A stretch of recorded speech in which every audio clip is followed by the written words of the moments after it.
Good morning, all. This is Kelly with the Appalachian Booksmith, and this is probably going to be a little bit of a shaky video because I am holding the iPad, and this is the larger 12.9 screen, so it's a little big, and I left my filming equipment upstairs, so I can't stick it in its cradle, but that's okay. I am in the process of finishing or doing the insides of my Valentines journal. And just last week, I got an email from someone, or actually it was just a message through Facebook, asking me, how do I decide, or how do I design? What do I do? So a lot of times I have an overall idea in my head when it comes to designing a journal. And then it takes like a huge left turn, right turn, and sometimes it just wraps itself right back around to where I was going to start. I just never really 100% know. So this was not where I planned for this journal to go, my Valentine's journal. This was not my intentions at all. And I'm gonna probably lose all this stuff. I probably shouldn't have laid it. Well, it's laid out this way because this is literally how I lay everything out when I'm designing. So I'm gonna remove these guys, which is so hard while I'm holding the tablet, and flip it over. So this was not my intentions, and I did this book on video, and it is a little different than it was in the last video. I did the cover on the video. I didn't like the darkness to it, so I went through and added white brush strokes, and this area in here had too much glue. And it's not going to hurt the integrity of the book, but it showed up way too much. So I went through and did some painting techniques to hide the glue. So once I have the cover done, then I I start going through all my stuff. And this paper stood out. Now I had several different papers, Valentine's papers laid out, and out of probably a dozen, this is the only print I liked. So it limited me big time. And I don't like the back of it either. So I only like the side, and I only had 2 pieces of it. So I'm going to have to be conservative with it. So I then decided this was definitely my end papers, and I inked them up with some, this was actually brick. I think this is brick from Ranger, something brick. And then I started going through my ephemera, and I picked out Valentine's cards that I thought would go good with this. Now I have more Valentine's cards.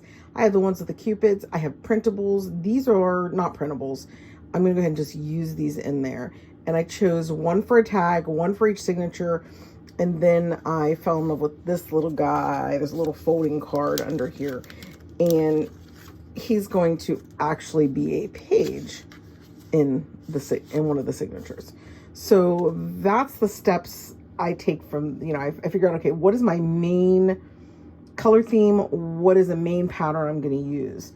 Then I start pulling ephemera, and I almost always pull some authentic ephemera. I really like using the real stuff.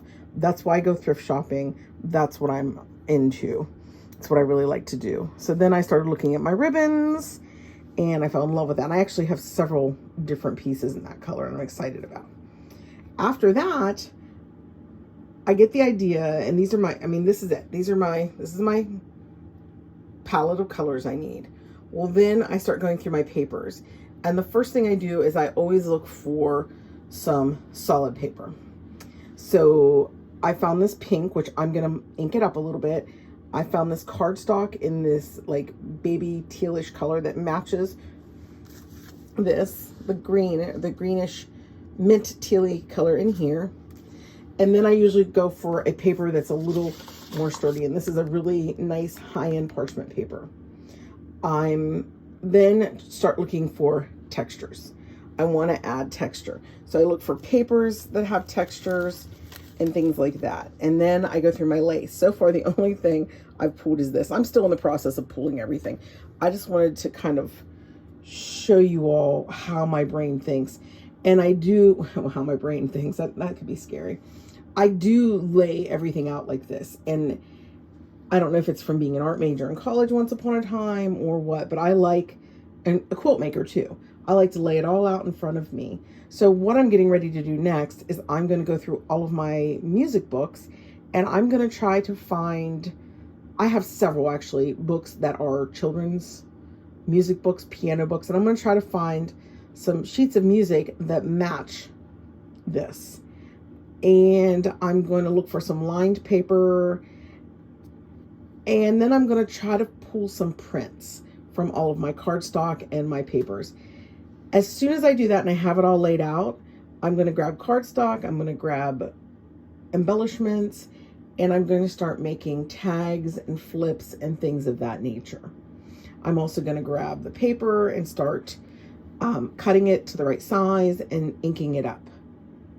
So that's my process. I'm also going to look at ribbon, but I just kind of wanted to come on here and show you that if I lay everything out like this, it really helps me and it sends me in the right direction. As much stuff as I can have out ahead of time, the better it's going to be.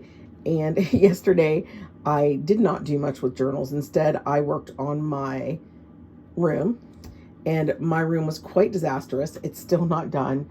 And I put it on junk journal. I forget which one it is, but one of the Facebook pages, and everyone laughed with me because it was pretty scary. I was taking over the man cave out of my craft room. So today is going to be a good day for me because of course I still have to deal with this disaster. And of course, if you look through there, that's supposed to be the husband's man cave. As you can see, I still have a couple sewing machines in there and some boxes. But yesterday I did spend the day making this. Oh well, I have a drawer open. That makes it look really bad. Broom's still here because I'm not done cleaning. But I did spend the day making this a usable space again. So I'm going to go ahead and get off here. I'm going to pull a few more items, and then I'm going to get to work with this. And I'm kind of excited. So my next video is probably just going to be a flip through. I just wanted to put it out there because I know I got the question from somebody, how do you decide? What's your thought process? And I know, being a teacher and working with children, they ask me that a lot also, when we're doing things. So, when we're starting a project, well, how do you get started? I don't, and some people can just naturally do that. I have to lay it all out. I can't just start grabbing things and making and reaching for things. I have to have a layout. And of course, this is it. I'm very excited about this. I'm hoping to have this done by Wednesday, do a flip through and get this on my Etsy store. And it's just so sweet and pretty. So excited. I hope you all have a wonderful day. And if you're in any of this snow like we are in West Virginia, stay warm. Look out the window, enjoy it. And I'm not a snow lover, so hopefully it melts pretty soon. So you all have a great day, and I hope this helps anyone. Thanks for watching.